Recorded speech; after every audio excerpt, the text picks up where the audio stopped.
Hindi siya. Let us pray.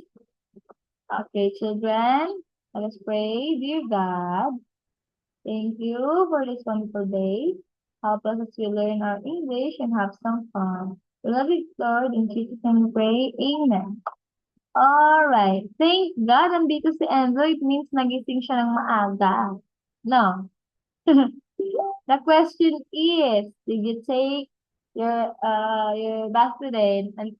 Did you take some bath? Naligo na ba kayo? Ha? Ha? Wala bang thumbs up? Ay, naligo na si Kaya nga ako admin eh. Dahil ako yung alam mo naman ako yung, Enzo. ano, Saan ka na? Ayun. tagapangyawa sa inyo. Let's go.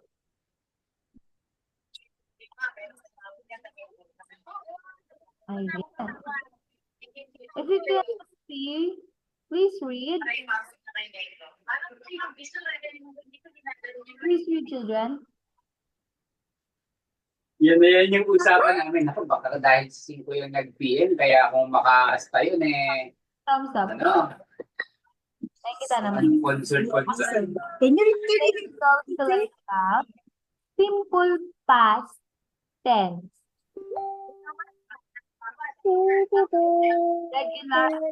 Regular verb.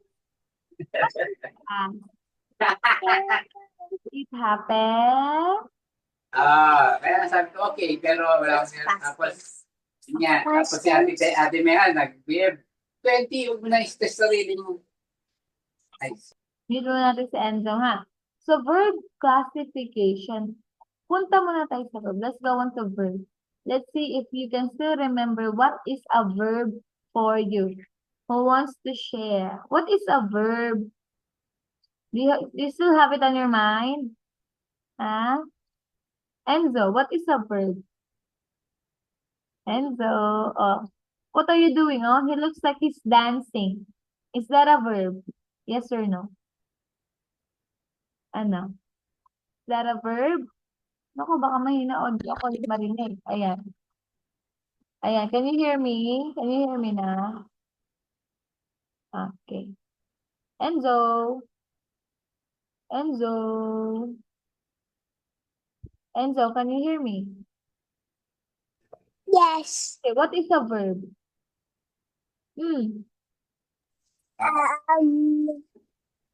It is what? kayo dalawa lang, di ba? Action word. Everything. Kasama ko. We need to act. Okay, now, drills tayo. Give me an example of a verb is sky. Verb sky.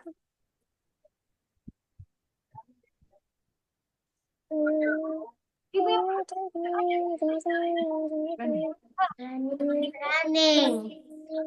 even though you can see me, it is running. How about GM? Meron ka namang version eh. Makulit yun, makaray din yung JM, give me that is JM. ikaw din sa taray. Ano? Anong ginagawa ng teacher? Imagine, I am what? I am, Drawing. okay, pwede. Very good, Enzo. Another. Writing. Okay. That is a verb. Don't you ever forget that, children. Verb is an action word. And did you know that we have regular and irregular verbs? Naku, teacher, what are those? Let's proceed. Ta-da! Ayan. Look at the verbs. Are irregular or irregular? Paano ba natin malalaman? Let's try to read nga. Dance. Dance. Try to read. Dance. Played. Went. Read. Wrote. Got. Came. Brought. Light. Bought. Light. How to answer this one yet. So we go on muna. Let's go back so we can answer if we know the concept na now. Ayan. Uy, sino yun? Uy, who do you think is that? Is that your classmate? But who? Whose classmate? Who do you Bahay, kalati ng bahay. Is it? Who? Is it Enzo? Is it Enzo? No, Yes, JM. JM. Is that you, JM? Huh? Yes. Yes. Is that Kyrie? Maybe Kyrie, No. no, because he's still dancing. Is that Sky? Huh? Oh, but it was Sky. Okay. Now, why is dance a regular verb? And why is sing an irregular verb? Teacher, oo nga, no? Bakit nga? So, take dance. Bakit sing Mm, siya? Because when you dance, and when he danced yesterday, we can say dance in past participle. And when we say dancing,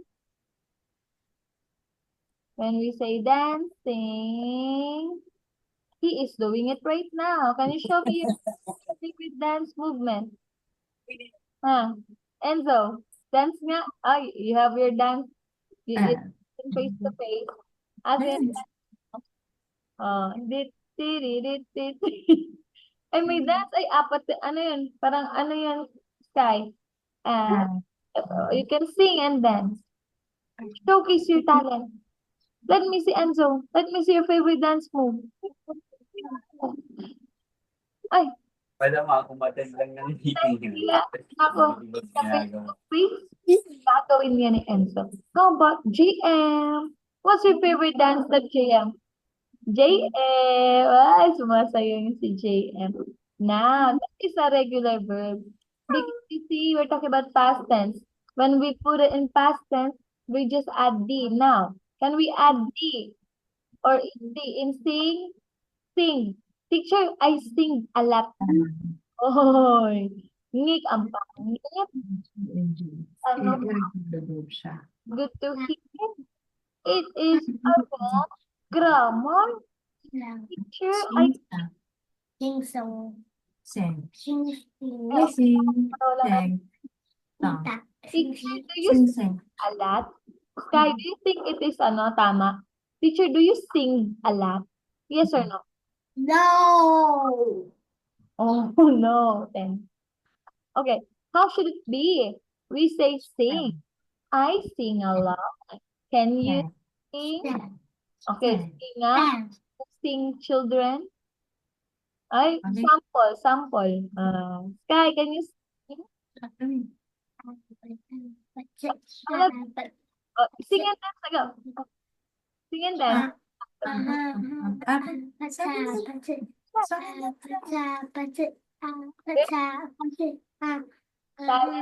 Talented. I love it, Sky. Very good. I-boost pa natin yung confidence na yan.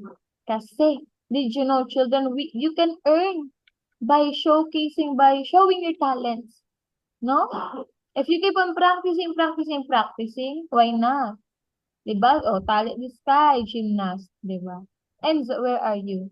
I think Enzo is dancing Ayaw na. nga pala, okay, sige. You're hiding from us, Are you dancing? Open your camera.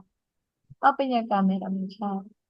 Mama, JM, can you sing, JM? Mo kalit si Gil eh. Can you So, sing? baka may plano sila. O pranking lang. Si JM mahilig mag-prank ng bond paper. JM, JM, Kahit hanggang mamaya ang gabi. Prank? Pwede pa naman. Kaya pwede naman silang humabol. next again. Uy, what is Sabado na ng umaga, ay linggo ng umaga, di ba? Yung 5 o'clock naman tayo eh. Basta hindi tayo lalabas sa 30 para hindi why tayo is watch a regular verb and why is it an irregular verb? Bye-bye. Nasa klase kasi. Yeah. It is good to identify children if the verb is regular. Because earlier, the word Sige tayo, bye-bye. dance. The word watch here, it becomes watched. Because the Past tense. word of the letter ED. Hala, ED lang pala. Yes, that is our friend, si Ed. Ed. Or maybe, is it Kuya Edgar? Uy, Kuya Edgar. Kuya Edgar Which is love verb. car. Because we have It's a regular verb. Uy, who is this? Eat. I just eat a cake. It's a piece of cake. Did you eat or I ate some cake? Take a look at that very, very big teeth. Sino dito may malaking teeth? Show me your teeth. Ah. I see. Enzo, are you ready to eat the cake na ba? Do you want to eat some cake na? Oh, take a look, children. Take a look. Yung eat, naging ate pa yan, ate. No, it becomes eight yan, eight. Not eight like this, ha? Not eight. Hindi eight na ganito. Teacher, I Maybe just message. eight, ah. Ayan. Take a look. What did you say? Erector. Ay, Erector. past tense ng it. They change, oh. Nagbago. Then more, When we say president, more, and more, The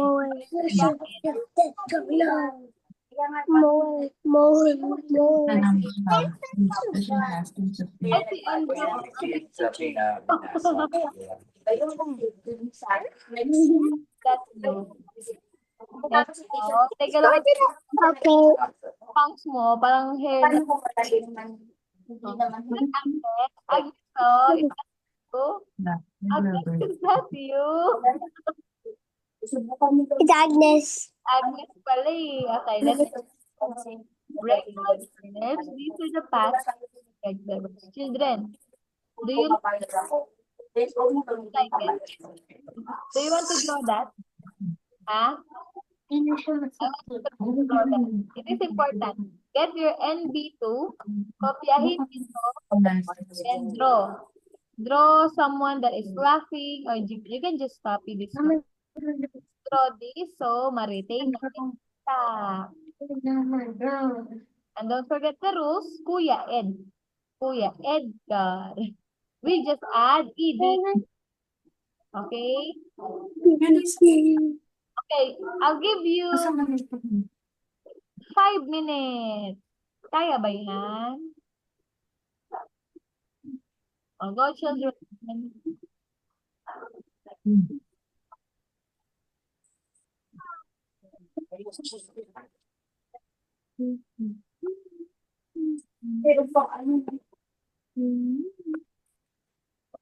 At least may taxi. You work ha? Laugh. Last. Yung notebook niya, puno na ng drawing. Tita, Yes. what are we gonna do? You're not listening, ah. You're going to dance. No, I mean writing. Di ba? That is why you need to listen. Di ba Sky tawa tuloy sa dance? You write regular verbs. Really. You gonna draw. Write regular verbs. So? Yes.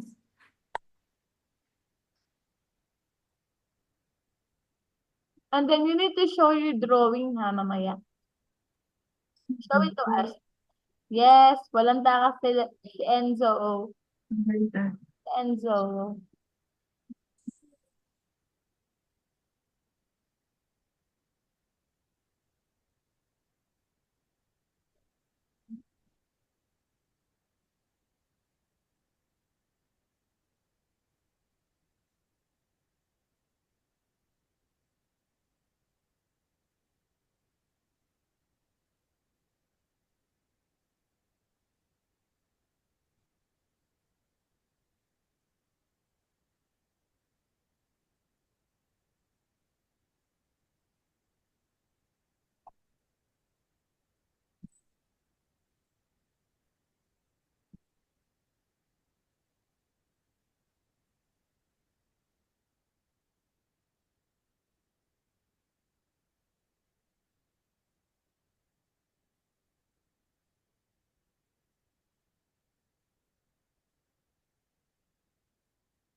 Regular verbs, past Nalimutan ko tense. na eh. Past tense of regular verbs.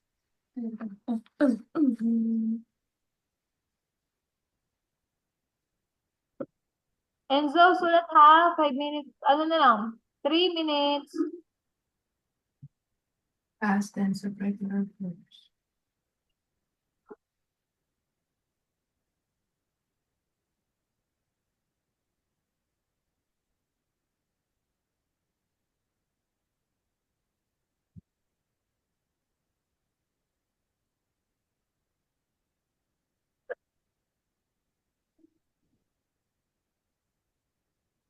May dami.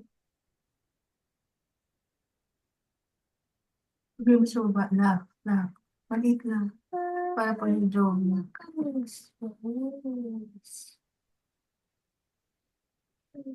Kasi dapat check mo yung susulat mo para magkasya sa isang space. Sa likod yung isa, ano yung na-draw mo? Yung nagla-laugh? Lagay mo sa ilalim, laugh, laugh. Mawala na kami tayo.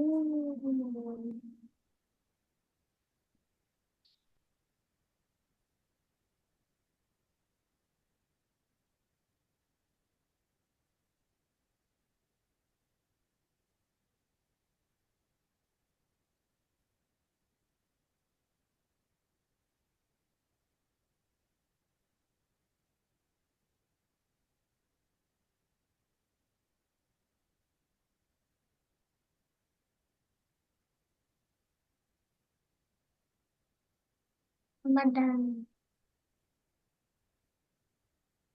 Sa next page, yung smile, Mali. smile, smile.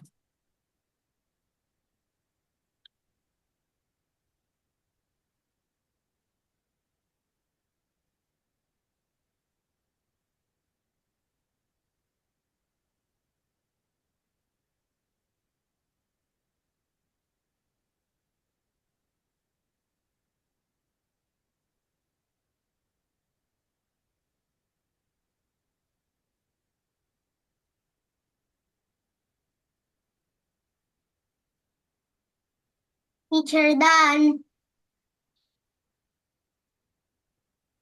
Draw ka na din. Very good, Time mo. guys. Let's wait for the others. 2 minutes. Anong passes and smile? Anong passes and smile? Pass. Past Take a look, tense. Sky, oh. Take a look, Sky. In the regular verbs, we just add Kuya Ed, Lisa Ed, and our friend letter D. That's it. Yan lang. Tapos na.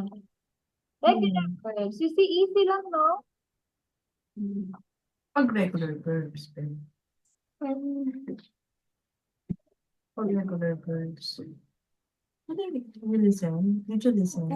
Or what are regular verbs?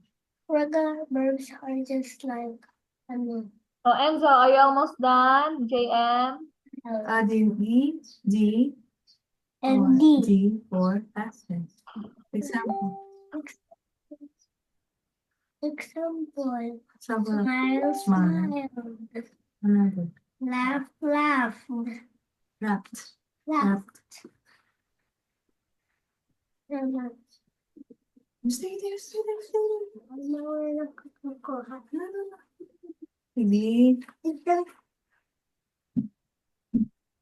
Ata. Okay. Enzo, saan ka na banda? Oh, what's that? Huh? Yan.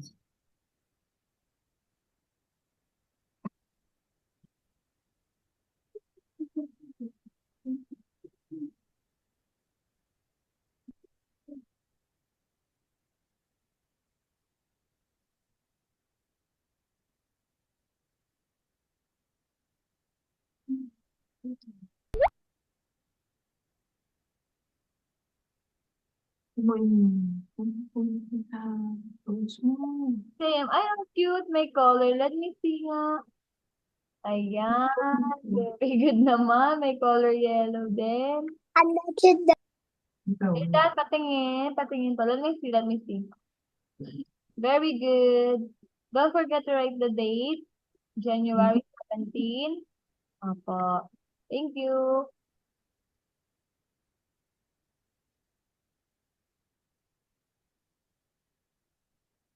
January 17, Hmm? January 17, 2025. Five. Looks like.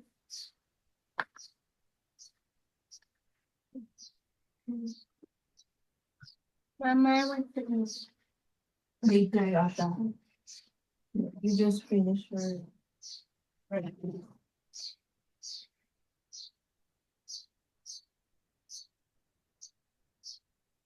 Almost done ka na, Enzo?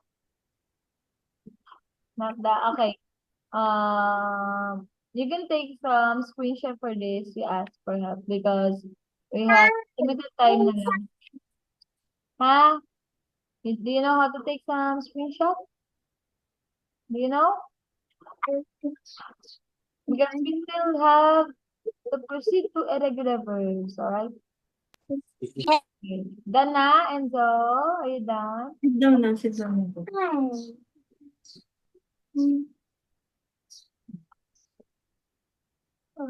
Alright. Now, ayan. These are some of the examples, children.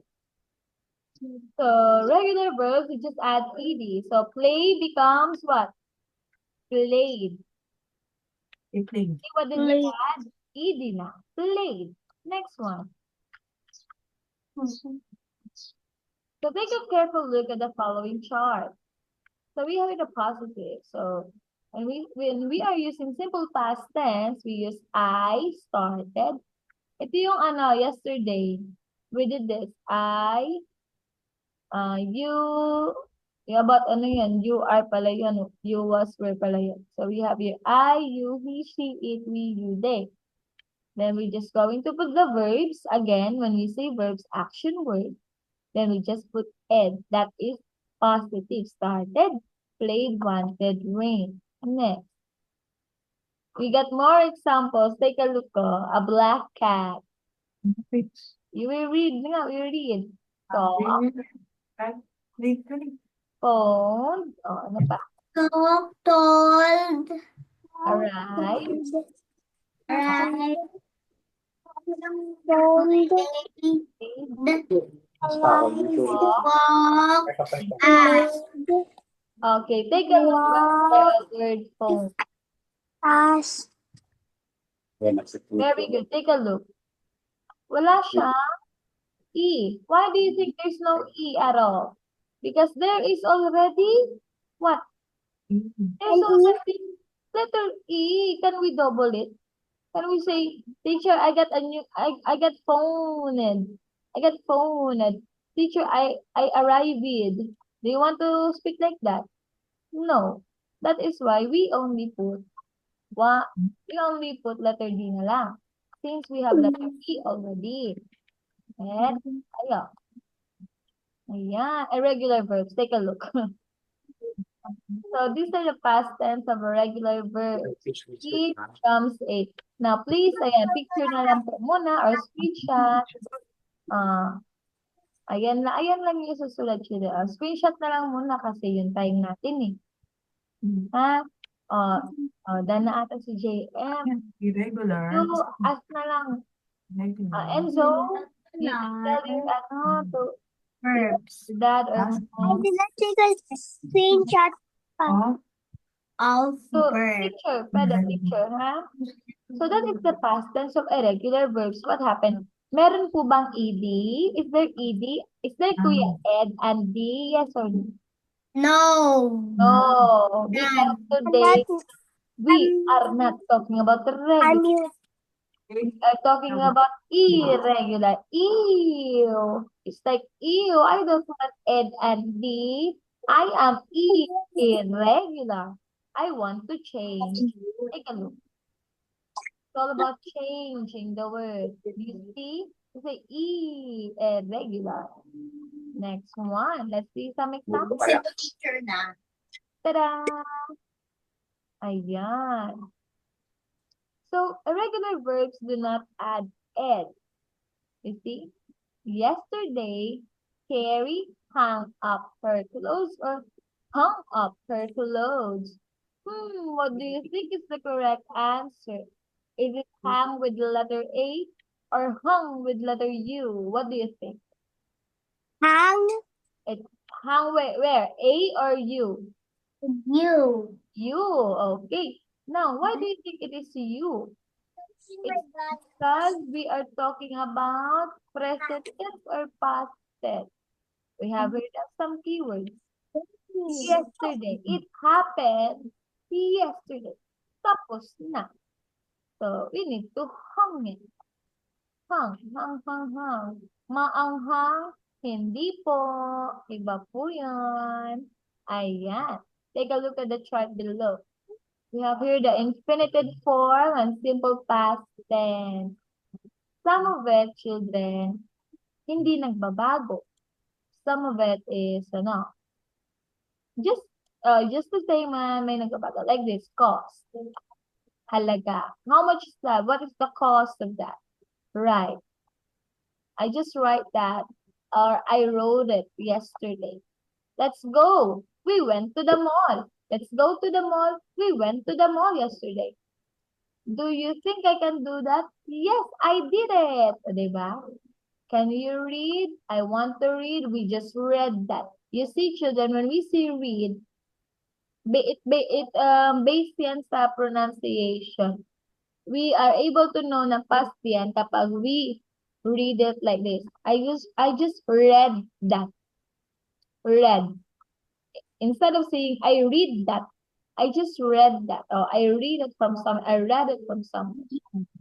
Okay, don't worry. Pagka Monday, kasi sa Monday, masyado mabilis si teacher na. Don't worry, meron pa sa Monday. Sasagot tayo, ha? Next, another example of irregular verbs. Take a look. Who is that? We have here sleep, slept, and slept.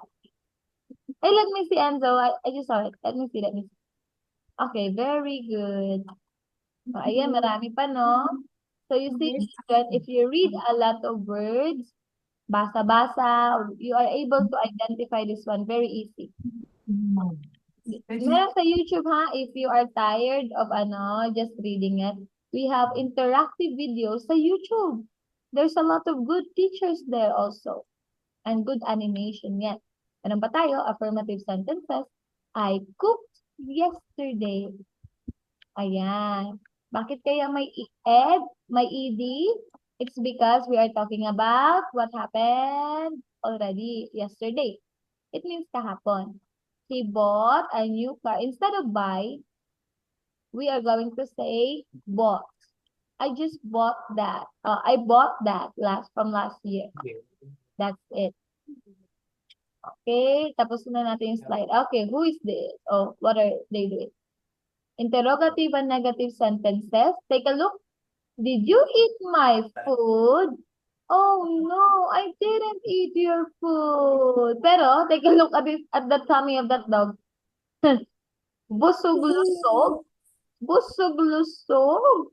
Sino yung galit? Si teacher nagalit na? Kasi kinain ba ni Enzo? Ay, hindi pala tayo aso. Next. Who is that? Did you do anything interested at the weekend? Yes, I did. Or no, I didn't. Ayan, contraction. Ang dami, no? Ang dami, children. Ganyan si English. Para siyang math. There's a formula. Ayan, ganyan. Tingnan niyo ano nangyari sa kanya. Nalilito. Nalilito siya. Right? That is why the keyword here, we need To practice. practice. Kasi, Practice if you para didn't hindi practice at all, mawawala yan sa utak mo. That is why we keep on continuing. Di ba, Sky? You keep on practicing math? The fractions? Nuggets na. Very good. Also the others. Ayan. Wag na. Wala na tayong time. Balik tayo mamaya. Ay, ang cute, oh. Tingnan, children, no? Ang cute, oh. Ayan, no? You love to draw, right? Pagod na si Dragon niyo. The past simple. Ayan. Wala na. Okay, what time ba tayo next? Mayroon tayong 10. Balik tayo 10. 10. 10 a.m. Pahinga tayo 5 minutes. Ha? Okay? Okay ba yon? Ayaw nyo ba pahinga? You can eat, ha? Pahinga. Basta balik tayo ng 10. 10. Okay. Let's pray na. Let's Happy. pray. Okay. Dear God, thank you because today we learned a lot, especially about past tense. And we love you, God. In Jesus' name we pray. Amen. 10, 10 ha, 5 minutes. Amen. Bye-bye. Bye-bye.